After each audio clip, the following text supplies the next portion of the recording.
بسم اللہ الرحمن الرحیم۔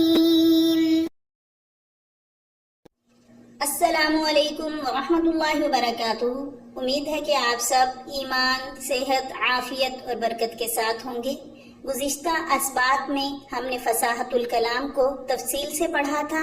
آج ہم دروس البلاغہ کے سبق نمبر 7 کو پڑھیں گے، جس کا عنوان ہے فصاحت المتکلم۔ تو سب سے پہلے ہم عبارت اور ترجمہ پڑھیں گے، اس کے بعد انشاءاللہ تفسیر پڑھیں گے۔ وفصاحت المتکلم ملکۃ یقتدر بها علی التعبیر عن المقصود بکلام فصیح فی ای غرض کان، والبلاغة في اللغة الوصول والانتهاء، يقال بلغ فلان مراده إذا وصل إليه، وبلغ الركب المدينة إذا انتهى إليها، وتقع في الاصطلاح وصفا للكلام والمتكلم۔ اب ترجمہ دیکھیے۔ فصاحت متکلم در حقیقت ایک ملکہ، ایک قابلیت ہے جس کی بدولت متکلم مقصود کو فصیح کلام سے تعبیر کرنے پر قادر ہوتا ہے، چاہے وہ جس بھی غرض اور مقصد کے لیے ہو۔ بلاغت کے معنی لغت میں انتہا اور وصول کے آتے ہیں، جیسے بلغ فلان مرادہ، فلاں شخص اپنی مراد کو پہنچ گیا، اور کہا جاتا ہے بلغ الرکب المدینہ، قافلہ شہر پہنچ گیا، جب قافلہ وہاں پہنچ گیا۔ اور اصطلاح میں بلاغت کا استعمال کلام اور متکلم کی صفت کی حیثیت سے ہوتا ہے۔ اب تفصیل دیکھیے۔ وفصاحت المتکلم ملکۃ، ملکہ سے مراد وہ کیفیت ہے جو نفس کے اندر موجود ہو۔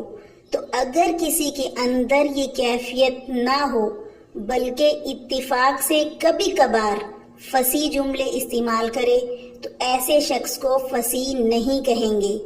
اور بعض لوگ مخصوص مضامین کو کلام فصیح کے ذریعے بیان کر سکتے ہیں اور دوسرے مضامین کو بیان نہیں کر سکتے، لہٰذا فی ای غرض کانا کی قید سے ایسے لوگوں کے کلام کو فصیح سے نکال دیا جائے گا، اور وہ لوگ فصیح نہیں کہلائیں گے، بلکہ فصیح وہ کہلائیں گے جو ہر قسم کے مضامین کو کلام فصیح کے ذریعے بیان کر سکیں۔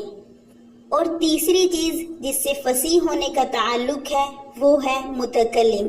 پہلے ہم نے کلمے کا فصیح ہونا پڑھا، دوسرا کلام کا فصیح ہونا، تیسرا متکلم کا فصیح ہونا ضروری ہے۔ تو اب متکلم کے فصیح ہونے کے بارے میں ہم پڑھ رہے ہیں۔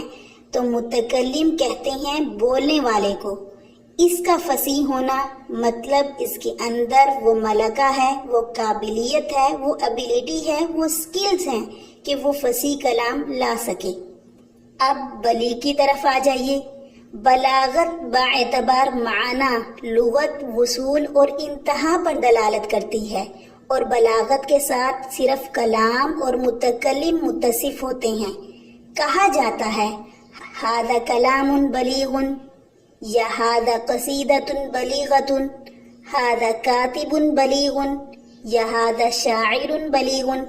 اس کے ساتھ مفرد کلمہ متصف نہیں ہوتا، اس لیے ھذہ کلمۃ بلیغۃ کہیں نہیں سنا گیا ہوگا۔